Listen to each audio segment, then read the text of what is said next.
তোমার দাফনের কাপড় এসে গেছে বাজারে, লাশের সাজে পালকি চড়ার প্রস্তুতি নাও বান্দারে। একটু ভাবো কেমনে রবে মাটির ঘরে আন্ধারে। তোমার লাগি মাটির কবর আছে অধীর অপেক্ষায়, বাঁশ বাগানে বাঁশের সারি নিত্য দোলে দোলে যায়। তোমার লাগি মাটির কবর আছে অধীর অপেক্ষায়, বাঁশ বাগানে বাঁশের সারি নিত্য দোলে দোলে যায়। হচ্ছে তৈরি হয়তো তোমার,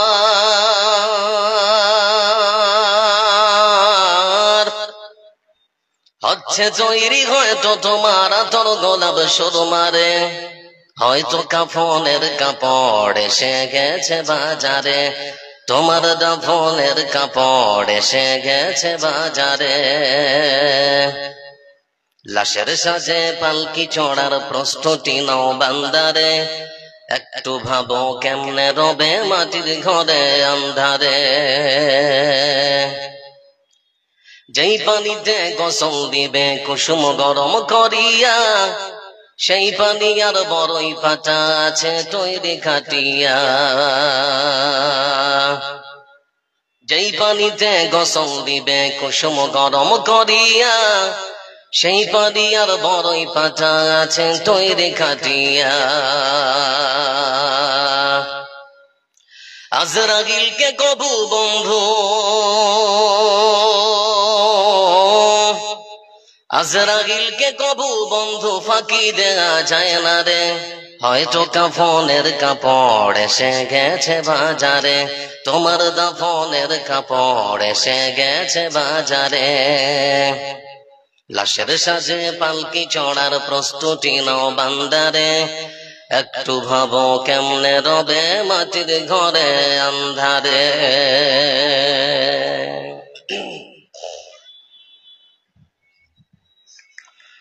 সম্মানিত আজকের সভার শ্রদ্ধেয় সভাপতি সাহেব, আমন্ত্রিত আজকের জলসার বিজ্ঞাপিত বক্তাগণ, অত্র এলাকার পিতৃবতুল্য কাকাজিনা সমবয়স্ক ভাইয়েরা, মঞ্চে উপবিষ্ট মাদ্রাসার শিক্ষকগণ, পর্দার আড়ালে বসে থাকা মা ও বোন, আগত আজকের জলসায় জাতি ধর্ম বর্ণ দল মত নির্বিশেষে যারা এসেছেন, যারা আসছেন, যারা আসবেন, আপনাদের সকলকে জানাই আমার পক্ষ থেকে আন্তরিক শুভেচ্ছা, প্রীতি ও অভিনন্দন বার্তা। প্রশংসার মালিককে, আরেকবার বলি, প্রশংসার মালিককে। এজন্য প্রশংসা করব কার? সুখের সময় প্রশংসা করবেন কার? দুঃখের সময় প্রশংসা করতে হয় কার? আর বিড়ি খাওয়ার শেষে প্রশংসা করবেন কার? খান নাকি আপনারা? প্রশংসা সেই সুবহান আল্লাহ রাব্বুল আলামিনের জন্য, যার হাতে রয়েছে গচ্ছত্ব আধিপত্যের মালিকানা, যারা দেশের সূর্য পূর্ব দিকে ওঠে পশ্চিমে অস্ত যায়, যে মহান সত্তা আল্লাহ রাব্বুল আলামিন বিশ্ব মানবতাকে সৃষ্টি করে ছেড়ে দেননি, বরং অসংখ্য অগণন নিয়ামত দিয়ে সারা পৃথিবীকে সুন্দর করে সাজিয়ে সৃষ্টিজীবের জীবন রক্ষা করেছেন যে মহান রব, মহান সত্তা আল্লাহ রাব্বুল আলামিন। আমরা সেই রবের প্রশংসা আদায় করব, কৃপণতা না করে দিল খুলে মহাব্বতের সাথে সকলে একবার পড়ব আলহামদুলিল্লাহ। পিছনের মানুষগুলো বিজেপি করেন নাকি আপনারা?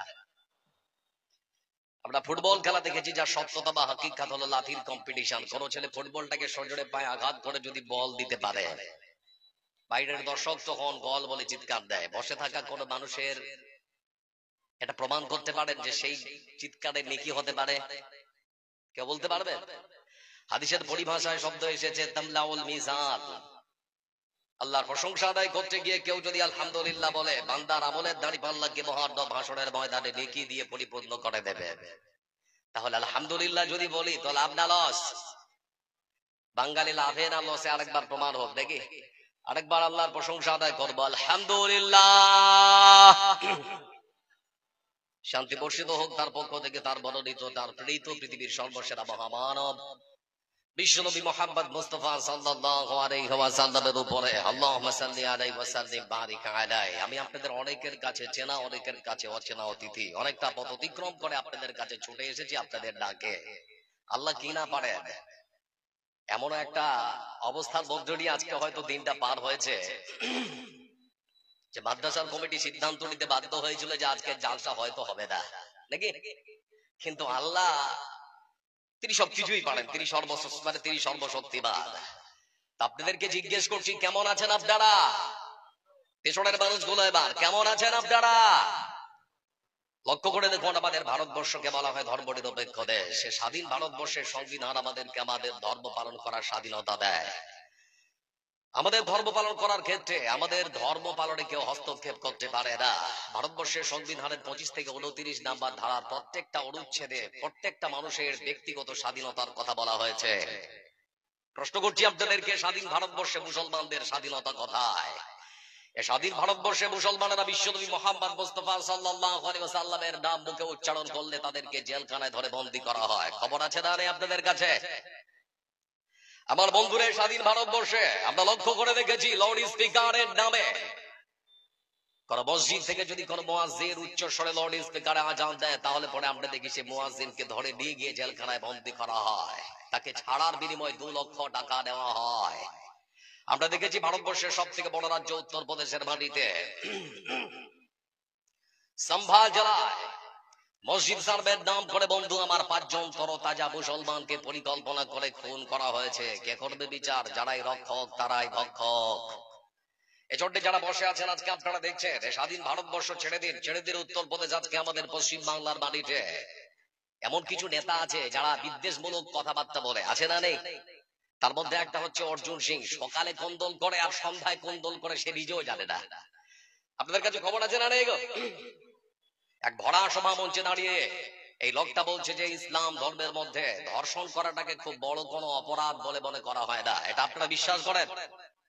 কথা বলুন, এটা বিশ্বাস করেন? যে ধর্ম শিক্ষা দিয়েছে আপনার বাচ্চার বয়স যদি হয় 10 বছর, বিছানা আলাদা করে দিতে হবে। নিজের ভাই বোন আর এক বিছানায় ঘুমাতে পারবে না। যে ইসলাম শিক্ষা দিয়েছে ওয়ালা তাকরাবুজ জিনা ইন্নাহু কানা ফাহিশা, বেভিচার তো দূরের কথা, তার ধারের পাশেও যাওয়া যাবে না। যে ধর্মের মধ্যে বেবিচার করলে তাকে পৃথিবীতে বেঁচে থাকার কোনো সুযোগ দেওয়া হয় না। মিথ্যাচার কেমন করে তারা করে আমার বোঝে আসে না। এজন্য বলতে চাচ্ছি বন্ধু আমার, ওই সমস্ত নেতাদেরকে বলবেন আমাদের ধৈর্যের পরীক্ষা নেবেন না। ইতিহাস পড়ে দেখুন, আমরা সেই মুসলমান যারা মুতার যুদ্ধ করেছে, খাইবার করেছে, খন্দক করেছে, বদর করেছে, উহুদ করেছে। সংখ্যায় কম হতে পারে, আল্লাহর সাহায্য ছিল, আছে, থাকবে ইনশাআল্লাহ। চলো বলি ইনশাআল্লাহ। আমার বন্ধুদের জন্য ওই সমস্ত নেতাদেরকে বলি, ইসলাম আগে ভালো মতো লেখাপড়া করুন, নিজের চরিত্রটা বদলান, আমাদেরকে বদলাতে আসবেন না। আপনাদের ধর্মের মধ্যে যত রীতিনীতি আর যত নোংরামি আছে সেগুলো যদি খুলতে শুরু করে দেয় না, স্থির থাকতে পারবেন না। এজন্য বলতে চাচ্ছি বন্ধু আমার, আজকের এই সমস্ত নেতারা এরা বেশ্যার থেকেও খারাপ। কথাটা যদিও শুনতে খারাপ লাগছে আপনাদের, কেন বলছি জানেন? একজন বেশ্যা যে দেহ বিক্রি করে রুজি রুটি ইনকাম করে, সে তার দেহ বিক্রি করে ঘরের দরজাটা লাগিয়ে। আর হচ্ছে এই সমস্ত নেতারা সকালে এক দল তো বিকেলে আরেক দল, আছে না নেই? আছে। এরা বেশ্যার থেকেও খারাপ, কখন যে কার কাছে বিক্রি হয়ে যায় নিজেও জানে না। এজন্য বলতে যাচ্ছি বন্ধু আমার যারা বসে আছেন, আপনার মোবাইলের মধ্যে যখন রিংটোনটা বাজে না, আপনার মোবাইলে যখন রিংটোনটা বেজে ওঠে, তখন আপনার বিবেক বলে অপাপ থেকে আমাকে কেউ একজন ডাকছে, তার ডাকে সাড়া দেওয়ার জন্য আপনি মোবাইলটা হাতে দিয়ে তখন জানতে চান কে আমাকে ডাকছে। আপনার মসজিদের মিনার থেকে দিন রাত 5 বার আজানের ধ্বনি ভেসে আসছে, আপনার বিবেক তখন কাজ করে না যে আপনার রব, আপনার আল্লাহ আপনাকে ডাকছেন, তার ডাকে সাড়া দেওয়ার জন্য মসজিদে যেতে হবে? মুসলমান যখন থেকে মসজিদ ছেড়েছে, তখন থেকেই মুসলমানদের উপরে নিপীড়ন নির্যাতন শুরু হয়েছে। আমার বন্ধুরা, জন্য কথাগুলোকে মূল্যায়ন করুন, ভালো করে চিন্তা ভাবনা করুন যে কথাগুলো বলছি। আপনার বাড়িটা আপনি সুন্দর করে সাজিয়েছেন, কোথায় খাট, কোথায় আলমারি, কোথায় টিউবলাইট, কোথায় কি লাগালে আপনার ঘরটা, আপনার বাড়িটা দেখতে ভালো লাগবে। ভাবুন তো, 60 বছর, 70 বছর, খুব বেশি 80, 100 বছর, তারপরে আর মরণের পর আরেকটা ঘর আছে আপনার, যার নাম হচ্ছে কবর। বুকে হাতটা রেখে আপনি আপনার মনকে জিজ্ঞেস করুন, আচ্ছা মন, আমার সেই ঘরটাকে সুন্দর করে সাজানো হয়েছে যে ঘরে আমি মরণের পরে থাকবো? আপনার বিবেক যদি আপনাকে বলে না সেই ঘরটা সাজানো হয়নি, তাহলে আজকের রাতটা আপনার জন্য। আজকে আপনার ধন মাল থেকে আল্লাহর কাছে কিছু দিয়ে তার জান্নাতটা কিনতে হবে। বন্ধু আমার যারা এখানে বসে আছেন, একটা প্রশ্ন করছি, আজকের বক্তব্যের মাঝে যে বক্তব্যের বিষয় আজকে আপনাদের সামনে দান সাদকার গুরুত্ব ফজিলত কি সে বিষয়ে আলোচনা করবো। একটা ছোট্ট উদাহরণ দিচ্ছি, এই উদাহরণটা যদি আজকে আপনারা বুঝতে পারেন, তাহলে পুরো বক্তব্য আপনাদের জন্য বোঝা সহজ হয়ে যাবে। আমার দিকে তাকান, আপনারা ফুটবল খেলার মাঠ দেখেছেন? এরা বলুন, ফুটবল খেলার মাঠে দেখবেন বন্ধু আমার এদিকে 11 এদিকে 11 দুপুরে 22টা প্লেয়ার খেলছে, দুই দল, তারা খেলাধুলায় মত্ত, চারিদিকে গ্যালারিতে একেবারে হাজার হাজার মানুষ। এমন সময় ঘন কুয়াশা, ঠান্ডার সময় কুয়াশা হয় না? আচ্ছা ভাই হেনা বলেন না, হয় না? হয় না? হয়। তো ঘন কুয়াশায় রেফারি কখন যে বাঁশি বাজিয়ে দিয়েছে, খেলাটা সাময়িকভাবে বন্ধ করা হয়েছে। আমার বন্ধুরা রেফারি মাঝ মাঠে বাঁশি বাজিয়ে দিয়েছে, সমস্ত খেলোয়াড়রা নিজের ড্রেসিং রুমে গিয়ে তারা সেখানে গিয়ে আড্ডা করছে। আর এদিকে গোল রক্ষক সে বাঁশির আওয়াজ শুনতে মায়েরে সে নিজের বুক চিতিয়ে এরকম করে দাঁড়িয়ে আছে, আজ 10 জনের সম্মান যেমন করে হোক আমাকে রক্ষা করতেই হবে। আর এইরকম করে বুক চিতিয়ে দাঁড়িয়ে আছে, আর 10 জন মানুষ যারা মাঝ মাঠে খেলা করছে, এদের সম্মান যেমন করে হোক আমাকে রক্ষা করতেই হবে। এজন্য নিজের দায়িত্বে সে অড়, একেবারে এরকম করে দাঁড়িয়ে আছে। তার দাঁড়িয়ে থাকা দেখে মাঝ মাঠের কাছ থেকে এক ব্যক্তি তখন তৃতীয় রেফারি এসে তাকে বলছে, ভাইজান আপনি দাঁড়িয়ে আছেন কেন এখনো? বলে কেন, আমি গোলরক্ষক, আমার দায়িত্ব তো বলটাকে আটকানো। যদি গোল হয় যে আমার সম্মানের সাথে আর বাকি 10 জনেরও সম্মান নষ্ট হবে, সেজন্য আমি আমার দায়িত্ব পালন করছি। ঠিক সেই সময় তৃতীয় রেফারি তখন বলছে, ভাই আমার শুনে নাও, আপনি বাঁশি শুনতে পাননি? বলে কিসের বাঁশি? বলে খেলাটা সাময়িকভাবে বন্ধ করা রয়েছে, আপনি চলে যান, আপনার বাকি আর 10 জন সাথী তারা ড্রেসিং রুমে গিয়ে আড্ডা করছে। সেই গোল রক্ষক তখন মনে মনে আফসোস করে ভাবছে, আল্লাহ, যে 10 জনের সম্মান বাঁচাবার জন্য আমি আমার নিজের জীবনকে ঝুঁকি রেখে একেবারে বুক চিতিয়ে দাঁড়িয়ে আছি, এই 10 জনের একজনও ছিল না যে আমাকে এসে বলতে পারে ভাই খেলাটা সাময়িকভাবে বন্ধ করা রয়েছে, চলো আমরা একটু গিয়ে আরাম করি। কিন্তু 10 জনের মধ্যে একজনও নেই যে আমাকে এসে বলতে পারে।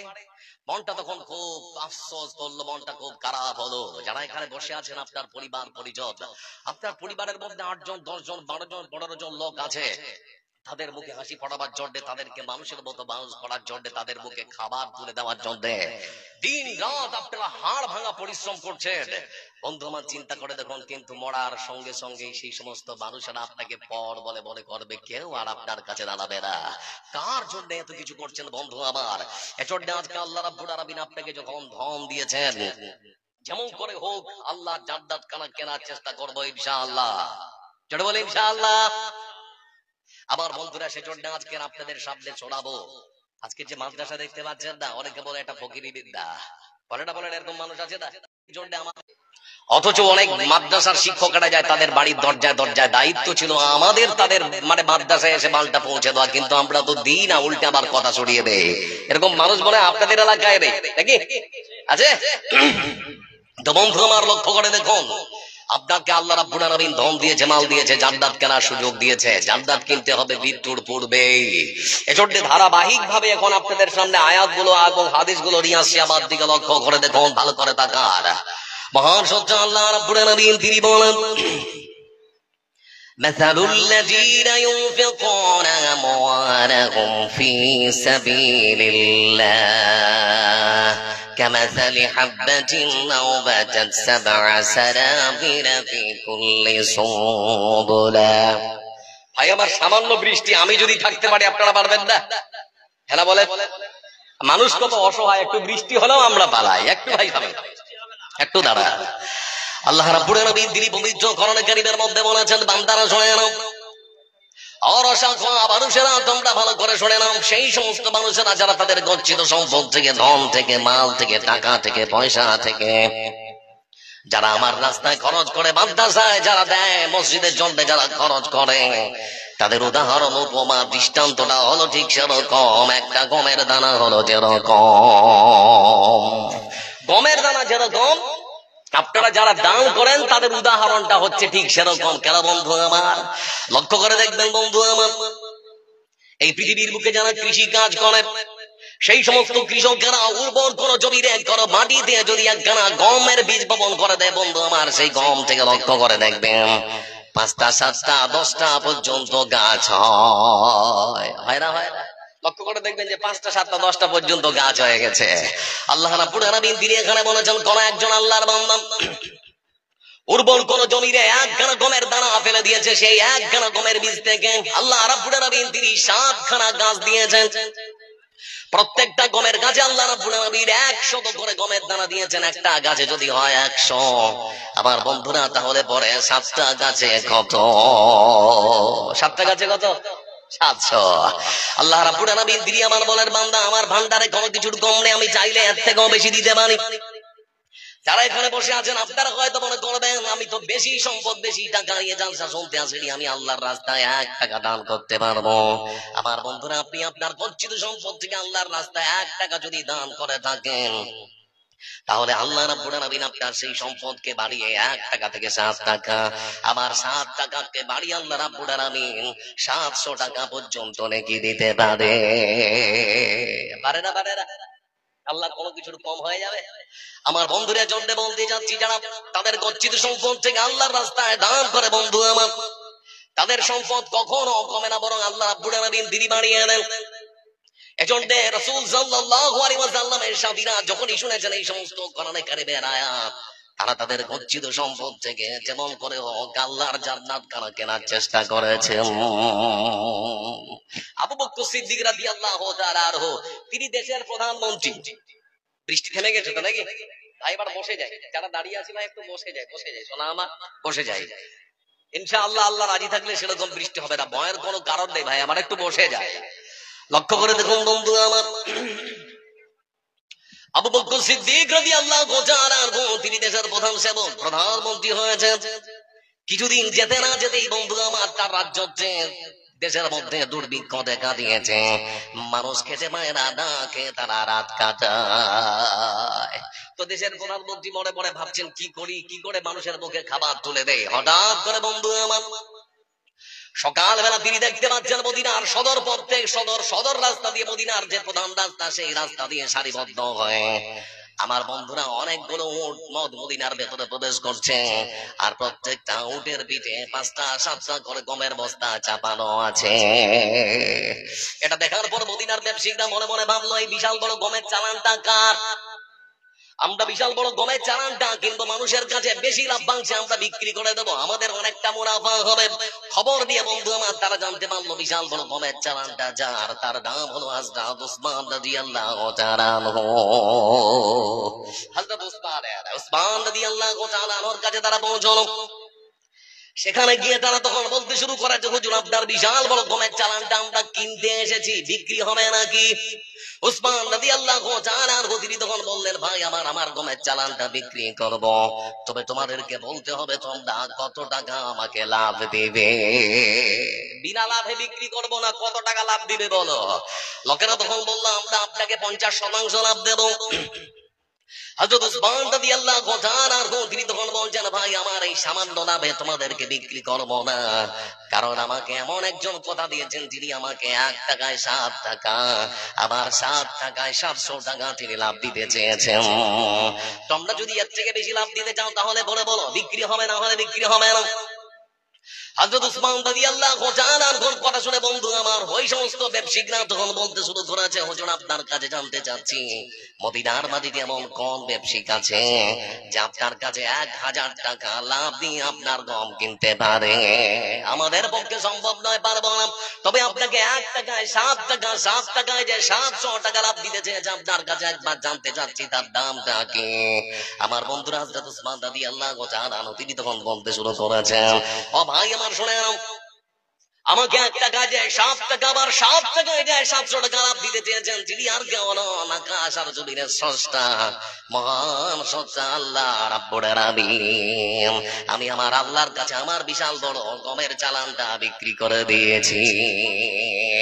এজন্য বন্ধু আমার মহান স্রষ্টা আল্লাহ রাব্বুল আলামিন কোরআনে কারীমের আরেক আয়াতে তিনি বলেন لو تنالوا البر حتى تنفقوا مما تحبون وما تنفقوا من شيء فإن الله به عليم। ভাই আমার একটা দুর্বলতা আছে, দাঁড়িয়ে থাকলে বলতে পারি না। শোনা আমি বৃষ্টিতে ভিজে যদি বলতে পারি আপনারা একটু বসেন না ভাই। সোনা ধন আমার একটু বসেন। খুব বৃষ্টি পড়ছে? খুবই পড়ছে নাকি? এদিকে আছে শোনা, এদিকে আছে। আচ্ছা আজকে রাত্রে একটু ভিজলাম, কি হলো? ভিজলাম, দেখেন এই দেখেন নানা বসে আছে জি, আর আপনারা কেমন করছেন গো জুয়ান মানুষগুলো? একটু বসি ভাই, একটু বসি। আল্লাহর ওয়াস্তে আজকে বসি, আল্লাহর ভালোবাসার জন্য। এই মাদ্রাসার সাথে আজকে যদি ভিজি তো গুনাহ হবে না বন্ধু। একটু বসি ভাই আমার, একটু বসি, সবাই মিলে একটু বসে লক্ষ্য করে দেখুন বন্ধু আমার। মহান সত্য আল্লাহ রাব্বুল আলামিন তিনি আবার এই কোরআনে কারীমের আয়াতের মধ্যে সুন্দর করে বলেন, ও কেশবপুরের মানুষেরা শুনে নাও, তোমরা তোমাদের গচ্ছিত সম্পদ থেকে সবের পছন্দের সব থেকে দামি, তোমাদের সম্পদ থেকে সব থেকে মূল্যবান সম্পদ যতক্ষণ পর্যন্ত আমার রাস্তায় দান করবে না, ততক্ষণ পর্যন্ত তোমরা দান করে কেউ নেকি পেতে পারো না। আপনার কাছে সব থেকে মূল্যবান সম্পদটা আল্লাহ চেয়েছে। কেশবপুরের বাড়িতে এরকম মানুষ আছে বন্ধু আমার, নিজের ধান এবং গম যেগুলো বাড়িতে নিয়ে এসেছে সব থেকে ভালো ভালো জিনিসগুলো নিজের জন্য রেখে দেয়, আর খারাপ ঝাড়া ঝুড়া যেগুলো থাকে সেগুলো মাদ্রাসা আর মসজিদের জন্য রাখে। এরকম মানুষ সমাজে আছে না নেই? কথা বলে আছে। নাসিরউদ্দিন 1000 টাকা নাকি মা বাবার জন্য দিয়েছেন। আচ্ছা 10টা মিনিট আমাকে সময় দেয়, লক্ষ্য করে দেখুন বন্ধু আমার, মহান সত্য আল্লাহ রাব্বুল আলামিন তিনি বলেছেন, বান্দা তোমার গচ্ছিত সম্পদ থেকে যতক্ষণ পর্যন্ত তোমার সব থেকে মূল্যবান সম্পদ দান করবে না, ততক্ষণ পর্যন্ত দান করে কেউ নেকি পেতে পারে না। আমার বন্ধুরে আয়াত যখন নাযিল হল, মদিনার মাটিতে একজন সাহাবী, তার নাম হলো আবু তালহা রাদিয়াল্লাহু তাআলা আনহু, তিনি চলে গেলেন বিশ্বনবী সাল্লাল্লাহু আলাইহি ওয়াসাল্লামের কাছে। যাওয়ার পরে বললেন, হে আল্লাহর রাসূল, আমি নাকি শুনলাম আমার আল্লাহ আমাদের রব আমাদের গচ্ছিত সম্পদের সব থেকে মূল্যবান সম্পদ নাকি চেয়েছেন। বলে হ্যাঁ। ঠিক সেই মুহূর্তে বন্ধু আমার, মদিনার ধনী মানুষদের মধ্য থেকে একজন ধনী মানুষ যার নাম হলো আবু তালহা রাদিয়াল্লাহু তাআলা আনহু, তিনি তখন বলছেন, হে আল্লাহর রাসূল, আমাদের আল্লাহ আমাদের রব আমাদের কাছে সব থেকে মূল্যবান সম্পদ যদি তিনি চেয়ে থাকেন, তাহলে পরে আমার কাছে আমার সব থেকে দামি এবং সব থেকে মূল্যবান সম্পদ হলো আমার মদিনার ওই বাইরুহা নামক খেজুরের বাগানটা। ওই বাইরুহা নামক খেজুরের বাগানটা আমার কাছে সব থেকে মূল্যবান। আল্লাহর রাসূল আপনাকে বলতে যাচ্ছি, যেহেতু আমার আল্লাহ আমাদের কাছে সব থেকে মূল্যবান সম্পদ খানা চেয়েছেন, আমার ওই দামি খেজুরের বাগানটা আল্লাহর ওয়াস্তে আমি ওয়াকফ করে দিলাম। আপনি যেখানে খুশি, যাকে খুশি, যেভাবে খুশি দিনের কাজে আপনি লাগাতে পারেন। কোনদিন আমার সম্পদ বলেন আপনার কাছে অধিকারের কথা বলতে যাব না। আল্লাহ আপনাকে সম্পদ দিয়েছে, জান্নাতটা কেনার চেষ্টা করুন। আপনি দান করুন আর মনে মনে ভাবুন, আল্লাহ আমি তোমার জান্নাতটা চেয়েছি। বাংলা একটা প্রবাদ বাক্য আছে, যে যা ধায় সে তা পায়। আছে না নেই? কথা বলে না, আছে না নেই? যে যা ধায় সে তা পায়। ইরাকের বাড়িতে, ইরাকের বাগদাদে একজন বিখ্যাত মুহাদ্দিস, একজন আলেম দ্বীন, একজন মানে সেরকম একজন হাদিসের বিশারদ, একজন পণ্ডিত, যার নাম হলো বন্ধু আমার ইমাম আহমদ ইবনে হাম্বল রাহিমাহুল্লাহ। তার কাজ ছিল কি জানেন? সমাজ কল্যাণমূলক কাজ করা, গরিব মানুষের সাহায্য করা, মাদ্রাসা মসজিদের সঙ্গে জুড়ে থাকা, রাসূলের হাদিসগুলোকে এক জায়গায় জমা করা। যদি শুনেছেন যে কেশবপুরের মতো কোন একটা গ্রামে রাসূলের একটা হাদিস আছে, পায়ে হেঁটে 2 দিন 4 দিন 5 দিন 10 দিন পর্যন্ত তিনি আসেন, আমার বন্ধুরা তিনি হয়তো শুনলেন ধরেন আপনাদের এই কেশবপুরের মতো একখানা গ্রামে কোন এক ব্যক্তির কাছে একখানা রাসূলের হাদিস আছে। তিনি তার বাড়ি থেকে রওনা হয়েছেন বন্ধু আমার, পায়ে হেঁটে আস্তে আস্তে আস্তে আস্তে আস্তে আস্তে ধরে নিন আপনার দমহরায় তিনি এসেছেন। তখন প্রায় এশার হয়ে গেছে, আযান হচ্ছে বন্ধু আমার মসজিদের মিনার থেকে, হাইয়া আলাস সালাহ।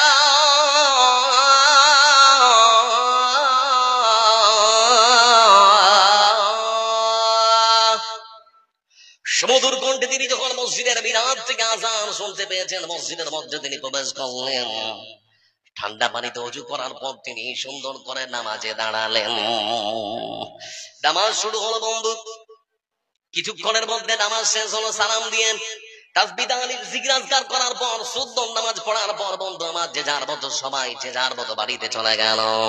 কিন্তু এখনো পর্যন্ত মসজিদে বসা ইমাম আহমদ ইবনে হাম্বল রাহিমাহুল্লাহ মনে মনে ভাবছেন, না এখান থেকে তো আরো অনেকটা দূরে যেতে হবে, রাত হয়ে গেছে, তো যাক রাতটা এখানেই কাটাবো, মানে মসজিদের ভেতরে থাকবে আর কে। তিনি মসজিদের মধ্যে অবস্থান করছেন, এমন সময় মসজিদের যিনি কাঁদেন, মসজিদের যিনি বন্ধু আমার মুয়াজ্জিন, তিনি তখন এসে বলছেন, ভাইজান আপনাকে তো চিনতে পারলাম না, ব্যাপার কি? ইমাম আহমদ ইবনে হাম্বল তিনি তখন বলছেন, ভাই আমার, আমি একজন আগন্তুক অপরিচিত মানুষ, অনেকটা দূর থেকে এসেছি, আমার ইচ্ছা কাউকে চিনি না, আজকের রাতটা আল্লাহর ঘর মসজিদের মধ্যে আমি কাটাবো, আমাকে থাকার ব্যবস্থা করে দেওয়া হোক। কিন্তু মসজিদের যিনি খাদেন তিনি তখন বলছেন, হবে না। মসজিদ কমিটির পক্ষ থেকে সিদ্ধান্ত নেওয়া হয়েছে, কোন আগন্তুক অপরিচিত অজানা কোন মানুষকে মসজিদে থাকতে দেওয়া হবে না। অথবা আপনাকে আমরা মসজিদে থাকতে দিতে পারি না, তাড়াতাড়ি করে বেরিয়ে যান। মসজিদের দরজা লাগাবো, সবাই বাড়ি চলে গেছে, আমাকেও বাড়ি যেতে হবে। কি করবে বেচারা, ওখানে তো কাউকে চিনে না, খুশমুস করে তখন মসজিদের দরজা খুলে বেরিয়ে আসছে। আর ওই মসজিদের দেওয়াল লাগোয়া একটা রুটি বিক্রিওয়ালা, ও রুটি বিক্রেতা তাদের কথাগুলো শুনছে। আমার বন্ধুরা যে রুটি বিক্রি করছিল দোকানে বসে, সেই মানুষটা তখন, আচ্ছা মা বোন যারা আছেন, আর বৃষ্টি হচ্ছে না, আপনারা বসে পড়ুন, বসে পড়ুন, ইনশাআল্লাহ বৃষ্টি সেরকম হবে না। আজকে একটু না হয় সহ্য করলাম, কি আছে ভাই, ডিস্টার্ব দিয়ে দা সদা। আবার লক্ষ্য করে দেখুন বন্ধু আমার, রুটি বিক্রেতা তখন ইমাম আহমদ ইবনে হাম্বল রাহিমাহুল্লাহর কাছে এসে তখন বলতে শুরু করেছে, হুজুর আপনাকে তো চিনতে পারলাম না, এলাকার কেউ আপনাকে আমি বুঝতেও পারি না, তবে আপনার কাছে আমার, এই বাবুরা কথা বলো, এদিকে চলো, এদিকে চলো, চলো, এদিকে চলো। আমার বন্ধুরা লক্ষ্য করে দেখুন, ইমাম আহমদ ইবনে হাম্বলকে বলা হচ্ছে আপনাকে তো চিনতে পারছি না। ইমাম আহমদ ইবনে হাম্বল রাহিমাহুল্লাহ তিনি তখন বলছেন, আমি আগন্তুক অপরিচিত মানুষ, অনেকটা দূর থেকে এসেছি, আমার ইচ্ছা ছিল মসজিদে থাকবো, কিন্তু মসজিদে থাকতে দেওয়া হলো না। রুটি বিক্রেতা মানুষটা তখন বলছে, হুজুর আপনার যদি কষ্ট না হয় তা আমার বাড়িতে চলে, আমরা থাকার ব্যবস্থা আমি করে দেবো, আমার পরিবার চলে গেছে ওর বাপের বাড়ি, তো কয়েকদিনের জন্য আসবেন, আপনি চলুন মেহমান হয় আমার বাড়িতে। ইমাম আহমদ ইবনে হাম্বল রাহিমাহুল্লাহ তিনি তখন সেই রুটি বিক্রেতার সঙ্গে তার বাড়িতে চলে গেলেন। বাড়িতে যাওয়ার পর বন্ধু আমার রাতের খাবার দেওয়া হলো। খাবার দাবার শেষ করার পর রাতের বিছানাটা সুন্দর করে বিছিয়ে দেওয়া হয়েছে। ইমাম আহমদ ইবনে হাম্বল আরাম করার জন্য বিছানায় সুন্দর করে শুয়ে পড়েছেন। এদিকে পরের দিন রুটি তৈরি করবে, সেজন্য রুটি বিক্রেতা সুন্দর করে শুকনো আটাতে পানি ঢেলে তিনি আবার এরকম করে আটাটা এরকম করে মাখছেন, আর মুখ দিয়ে কি যেন বিড়বিড় বিড়বিড় করে বলছেন, মুখের ভাষা বোঝা যায় না। ওই চকি থেকে শুয়ে থাকা ইমাম আহমদ ইবনে হাম্বল তিনি মনে মনে ভাবছেন, লোকটা কি যে বলছে বুঝতে তো পারা যায় না। সেজন্য নিজের বিছানা ছেড়ে তিনি চলে আসলেন তার কাছে। আসার পরে তখন তিনি বলছেন, ভাই আমার, আপনি আপনার বাড়িতে আমাকে স্বেচ্ছায় নিয়ে এসেছেন, আপনার কোনো অসুবিধা হলো নাকি? মুখ দিয়ে কি যেন বলছেন, কিছুই তো বুঝতে পারা যায় না।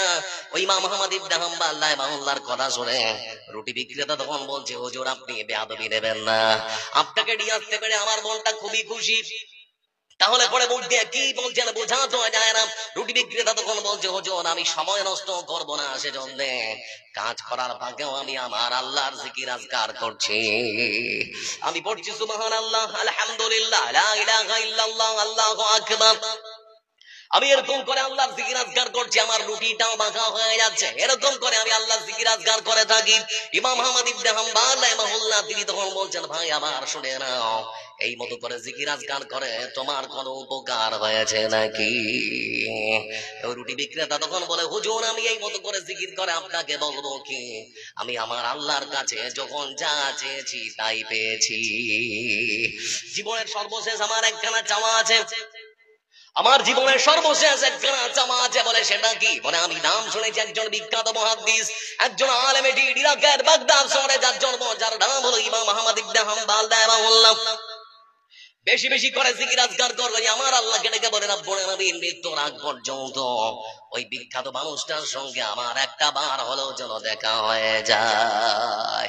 ইমাম আহমদ ইবনে হাম্বল রাহিমাহুল্লাহ তিনি তখন বলছেন, ভাই আমার, তোমার আল্লাহ তোমার এই দোয়াটাকে কবুল করে দিয়েছে। বলে আপনি বুঝলেন কেমন করে? বলে আপনি বুঝলেন কেমন করে? আমার বন্ধুরা, ইমাম আহমদ ইবনে হাম্বল রাহিমাহুল্লাহ তিনি তখন বলছেন, ভাই আমার শুনে নাও, তুমি যে মানুষটার সঙ্গে সাক্ষাৎ করার জন্য বেশি বেশি জিকির আজকার করছো, তোমার জিকির আজকার আল্লাহ এত সুন্দর কবুল করেছে, গ্রহণ করেছে বন্ধু, সেজন্য ইমাম আহমদ ইবনে হাম্বলের সঙ্গে সাক্ষাৎ করার জন্য তোমাকে তার বাড়িতে, তার এলাকায়, তার দেশে যাওয়ার প্রয়োজন মনে করেননি, বরং ইমাম আহমদ ইবনে হাম্বলকে তার বাড়ি, তার এলাকা থেকে উঠিয়ে নিয়ে এসে তোমার গ্রামে, তোমার বাড়িতে, তোমার দেশে এনে হাজির করে দিয়েছে। তোমার সামনে যে মানুষটাকে তুমি দেখতে পাচ্ছ, আমারই নাম হলো ইমাম আহমদ ইবনে হাম্বল রাহিমাহুল্লাহ। এজন্য আজকে যারা দান করবেন না, খালি বলবেন যে আল্লাহ কিচ্ছু চাই না, খালি জান্নাতটা চাই, কিচ্ছু চাই না, আল্লাহ শুধুমাত্র জান্নাতটা চাই। এজন্য বন্ধু আমার, দাঁড়ান একটু দাঁড়ান, লক্ষ্য করে দেখুন বন্ধু আমার, আল্লাহ রাব্বুল আলামিন তিনি পবিত্র কোরআন কারীমের মধ্যে বলেন, রাসা তোমার মানুষেরা, ধনবান মানুষেরা শুনে নাও, ইন্নাল্লাহা আশতারা বিনাল মুমিনিনা আনফুসাহুম ওয়া আমওয়ালাহুম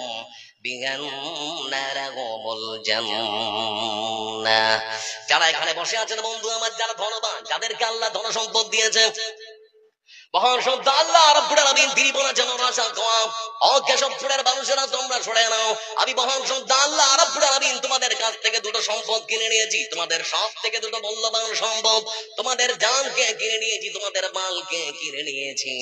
এই পৃথিবীর বুকে আমার কোন বান্দা তার মূল্যবান জীবন দিয়ে যদি আমার দিনকে সাহায্য করতে পারে, তারা তাদের গচ্ছিত সম্পদ থেকে, ধন থেকে, মাল থেকে, ধান থেকে, গম থেকে, টাকা থেকে, পয়সা থেকে, সোনা থেকে, চাঁদি থেকে, কেশবপুর মাদ্রাসার জন্য উন্নতির জন্য দান করতে পারে। আল্লাহ রাব্বুল আলামিন তিনি বলেছেন, বান্দা তোমাদেরকে বিনিময় হিসেবে যেটা দেব সেটা হলো আমি আমার পক্ষ থেকে আমার জান্নাত খানা তোমাদেরকে দিয়ে দেব। জানলেন, মানলেন, বিনিময় আল্লাহ আপনাদেরকে জান্নাত দেবেন, বিনিময় আল্লাহ আপনাদেরকে জান্নাত দেবেন।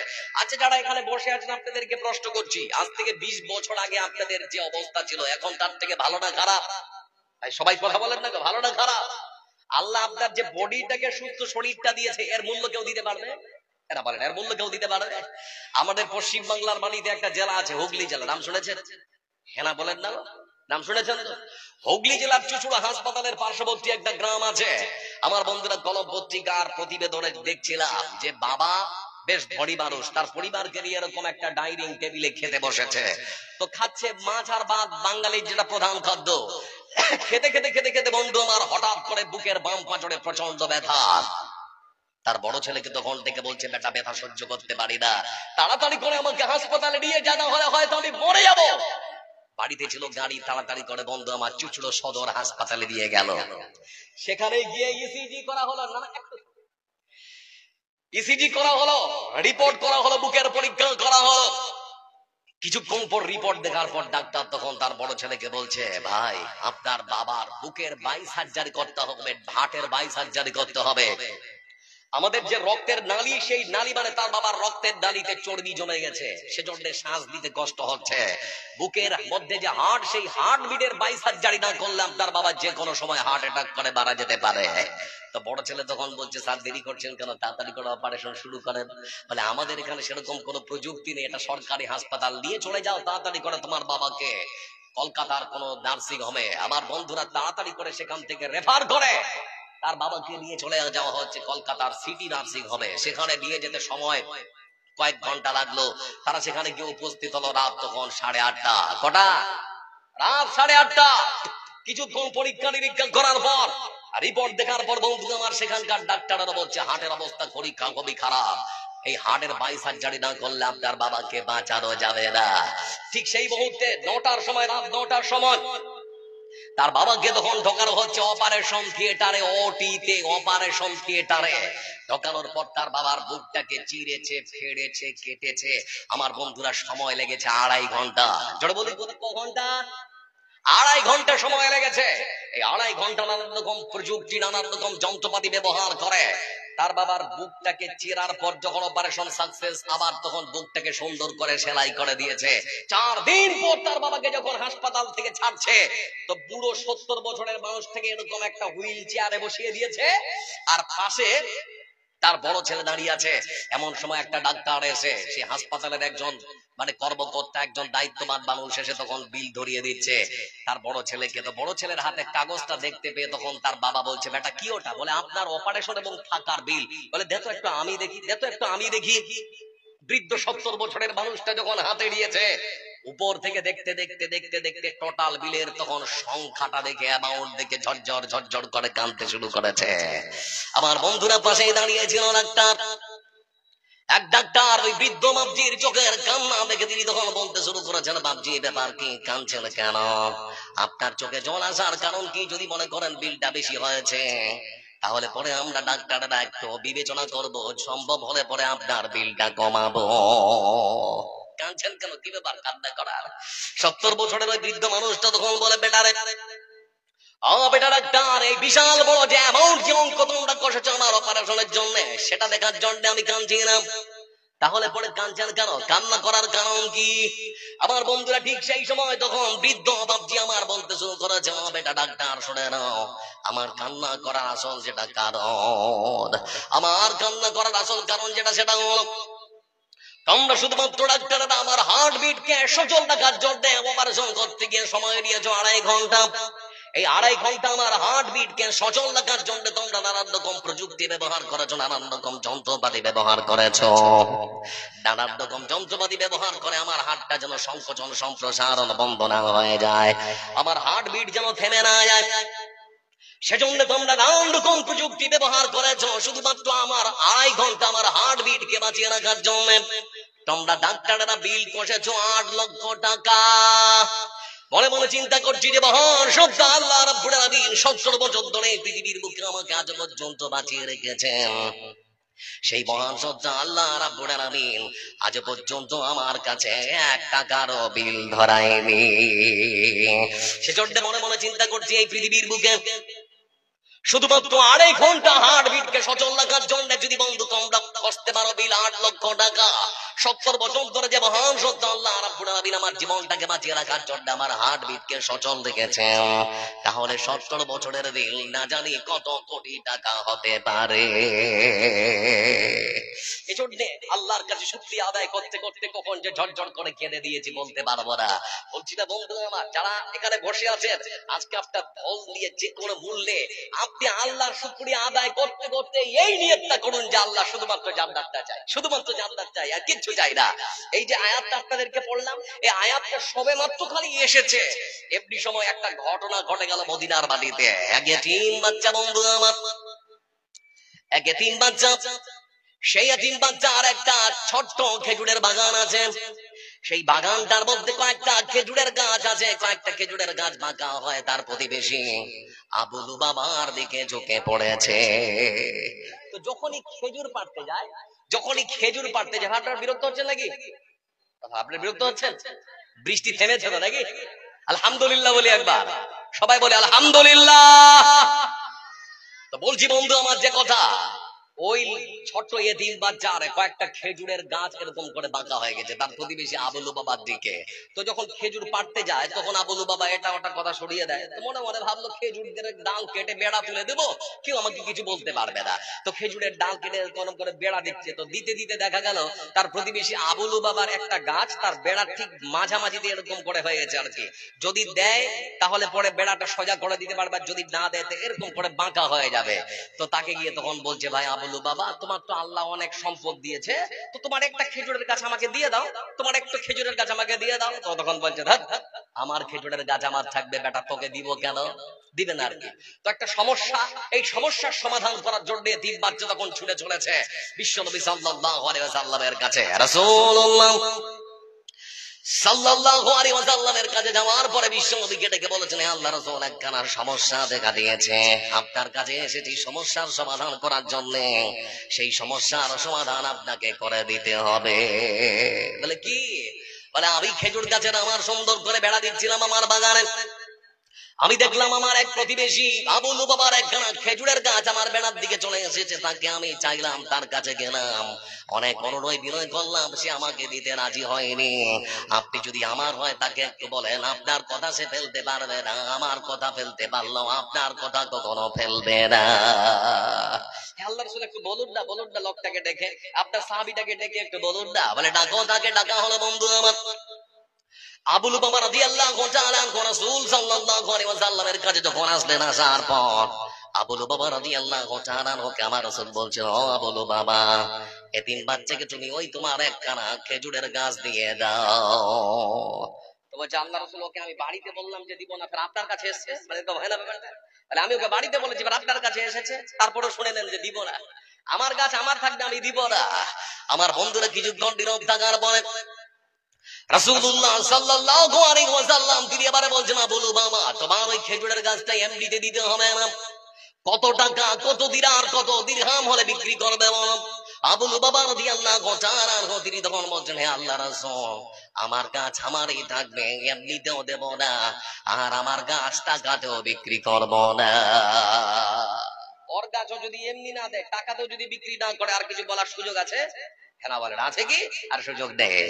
কিছুক্ষণ বন্ধু আমার আবার দিলাম থেকে রাসূলুল্লাহ সাল্লাল্লাহু আলাইহি ওয়াসাল্লাম আবু লুবাবা রাদিয়াল্লাহু তাআলা ওকে ডেকে বলছেন, বলো বাবা রে, তোমার ওই একখানা খেজুরের গাছ তুমি এমনিতে যদি না দিতে চাও, টাকাতেও তুমি যদি বিক্রি না করতে চাও, তাহলে পরে শুনে নাও, আজকে তুমি যদি তোমার ওই একখানা খেজুরের গাছ ওই 3 বাচ্চার হাতে তুলে দিতে পারো, তাহলে পরে তুমি শুনে নাও, তোমার জন্য একখানা জান্নাতের খেজুরের গাছের জামিনদার হয়ে যাব। একটা কাজ করে, জান্নাতের একটা খেজুরের গাছ নাও, আর ওই খেজুরের গাছটা তুমি দিয়ে দাও। তারপরেও সে বলে, আল্লাহ রাসূল, আমার গাছ আমারই থাকবে, দেবো না, আমার গাছ এমনিতেও দেবো না, আমার গাছ টাকাতেও বিক্রি করবো না, আমার গাছ জান্নাতের কোন খেজুরের গাছের বিনিময় আমি তাকে দিতে রাজি নই। সেই সাহাবী সেই মজলিস থেকে উঠে বাড়িতে চলে গেল।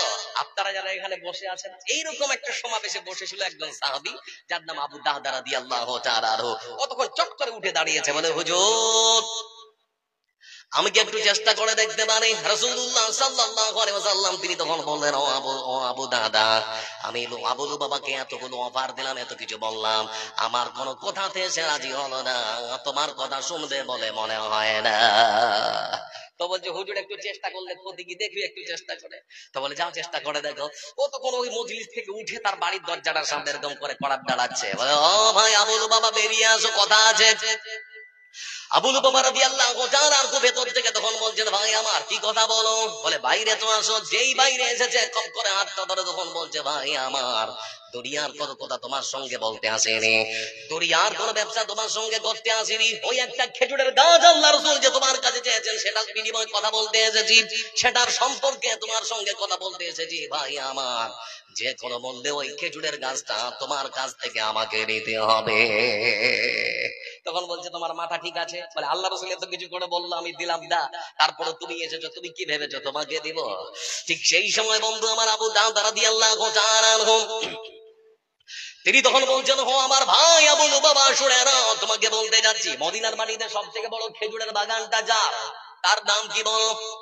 তুমি কি জানো মদিনার মাটিতে সব থেকে বড় খেজুরের বাগান আছে কার? বলে, ওটা তোমার। বলে, তুমি কি জানো ওখানে কতগুলো খেজুরের গাছ আছে? বলে, 600টা খেজুরের গাছ। তুমি কি জানো ওই বাগানটার মধ্যে বিশাল বড় একটা রাজপ্রাসাদ, একটা অট্টালিকা আছে, সেটা কার? বলে, সেটাও তোমার। বলে, আমার ওই রাজপ্রাসাদ, ওই বাড়িটার মধ্যে মিষ্টি পানির একটা কুয়া আছে, সেটা কার? বলে, সেটাও তোমার। বলে, ভাই আমার শুনে নাও, তুমি যদি আজকে আমাকে তোমার ওই একটা খেজুরের গাছ দাও, তাহলে পরে আমার বিশাল খেজুরের বাগানটা, ওই বাগানের মধ্যে বিশাল বড় অট্টালিকাটা, রাজপ্রাসাদটা, আমার বাড়ির মধ্যে মিষ্টি পানির কুয়াটা, সব কিছু তোমাকে দিয়ে দেব, বিনিময় তোমার কাছে ওই একখানা খেজুরের গাছ আমি নিব। ভাই রাজি আছো? ভাই রাজি আছো? ও তখন ভাবছে, আরে সর্বনাশ, এতগুলো জিনিস পাবো। তখন বলছে, ঠিক আছে, রাজি। কথাবার্তা পাকাপাকি হয়ে গেল, খেজুরের গাছ দিয়ে দিয়েছে। বিশ্ব নবী সাল্লাল্লাহু আলাইহি ওয়াসাল্লামের কাছে যখন এসে আবু দাহদা রাদিয়াল্লাহু তাআলা আনহু তিনি তখন বলেন, হুজুর, কাজ হয়ে গেছে। বলে, কি কাজ? বলে, যে কাজের জন্য আমি আবু লুবাবার বাড়ির দরজাটা পর্যন্ত গিয়েছিলাম, সেই কাজ হয়ে গেছে। আমি তার কাছ থেকে তার খেজুরের গাছটা নিয়ে এসেছি। সে দিতে রাজি। বলে, নিয়ে এসেছো? বলে, হ্যাঁ। বলে, তাহলে দিয়ে দাও 3 বাচ্চাকে, তাকে বলো যে তুমি তোমার বেড়াটা সুন্দর করে দাও।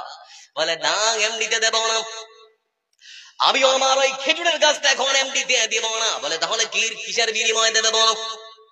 বলে, হুজুর, আপনি কি জানেন আমার ওই একখানা খেজুরের গাছ কেনার জন্য আমার বিশাল বড় রাজপ্রাসাদ, আমার বিশাল বড় 600 খেজুরের গাছের যে বিশাল বড় বাগানটা, আমার বাড়ির মধ্যে মিষ্টি পানির কুয়াটা, সব কিছুর বিনিময়ে একটা খেজুরের গাছ কিনে নিয়ে এসেছি। হে আল্লাহর রাসূল, সম্পদ এখন আমার, আমি ওই এমনিতে দিব না। বলে, তুমি আবার কি চাইছো? বলে, হুজুর, আপনি যেমন করে আবু লুবাবা রাদিয়াল্লাহু তাআলা আনহুকে বলেছিলেন ওই একখানা খেজুরের গাছের বিনিময়ে জান্নাতের একখানা খেজুরের গাছের জামিনদার হয়ে যাবেন, আপনি যদি তার মতো করে আমাকে ওয়াদা করতে পারেন, আমাকে যদি বলতে পারেন, কথা দিতে পারেন, ওই একটা খেজুরের গাছের বিনিময়ে আপনি আমাকে একটা জান্নাতের মধ্যে খেজুরের গাছের জামিনদার হবেন, যদি আমাকে এটা বলতে পারেন, তাহলে পরে খেজুরের গাছ দেব, না হলে পরে আমিও দেব না। বিশ্বনবী সাল্লাল্লাহু আলাইহি ওয়াসাল্লাম তিনি তখন বলতে শুরু করেছেন, ভাই আবু দাহদা, শুনে নাও, যে মানুষটা শুধুমাত্র ওই জান্নাতের একটা খেজুরের গাছ পাওয়ার জন্য পৃথিবীর বুকে পীরকে বিশাল বড় খেজুরের বাগানটা বিলিয়ে দিতে পারে, বিশাল বড় রাজপ্রাসাদ বাড়িটা পর্যন্ত দিয়ে দিতে পারে, ওই বাড়ির মধ্যে মিষ্টি পানির কুয়াটা দিতে পারে, সেই মানুষটার জন্য আমি রাসূলুল্লাহ সাল্লাল্লাহু আলাইহি ওয়াসাল্লাম জান্নাতের মধ্যে একটা খেজুরের গাছ নয়, আল্লাহর বান্দা শুনে নাও, তোমার মতো আবু দাহদার জন্য জান্নাতের মধ্যে একটা খানা খেজুরের বাগানের জামিনদার হয়ে গেলাম। পৃথিবীর বুকে তুমি যেমন করে একটা খেজুরের বাগান তুমি দিয়ে দিয়েছো, তোমার জন্য আমি একটা খেজুর গাছ নয়, একটা খেজুর গাছের বাগানের জামিনদার হয়ে গেলাম। যারা এখানে বসে আছেন বন্ধুরা, আমার আকাশ খারাপ, কথা অনেক থাকলেও বলতে হয়তো পারবো না। যারা এখানে বসে আছেন আমি মনে করি মা বাপের সুসন্তান এখানে বসে আছেন। আমি শুনেছি আপনার এলাকায়, আপনাদের গ্রামে অনেক অনেক হয়তো টাকাওয়ালা সম্পদওয়ালা মানুষ আছেন। 10,000 টাকা কসিমউদ্দিন ডাক্তার সাহেব আমাদের সমাজের সেবক, আমার বন্ধুরা কসিমউদ্দিন ডাক্তার সাহেব দিয়েছেন 10,000 টাকা। লিল্লাহে তাকবীর। আবার বন্ধুরা যারা এখানে বসে আছেন, যারা এখানে বসে আছেন একটু কথা বলবেন আমার সঙ্গে। আল্লাহ আপনাদেরকে ধন দিয়েছেন মনটা বোঝার জন্য, মাথার একটা নাট যদি ঢিল করে দেয় সারা দিন পাগলের মতো খুঁজে বেড়াবেন, কেউ আপনার কথা মূল্যায়ন করবেন না। সারা জীবন ধরে রোদ বৃষ্টি ঝড়ে এত টাকা করছেন কামাই, কি করে নিয়ে যাবেন এত টাকা কবরে? কাফনের তো পকেট নেই, হাত তো বাঁধা। 10টা মিনিট বসার জন্য অনুরোধ করছি আপনাদেরকে, 10 মিনিট উঠাউঠি বন্ধ করুন, যদি পারেন তো দেবেন, যদি না পারেন তারপরেও বসে থাকেন।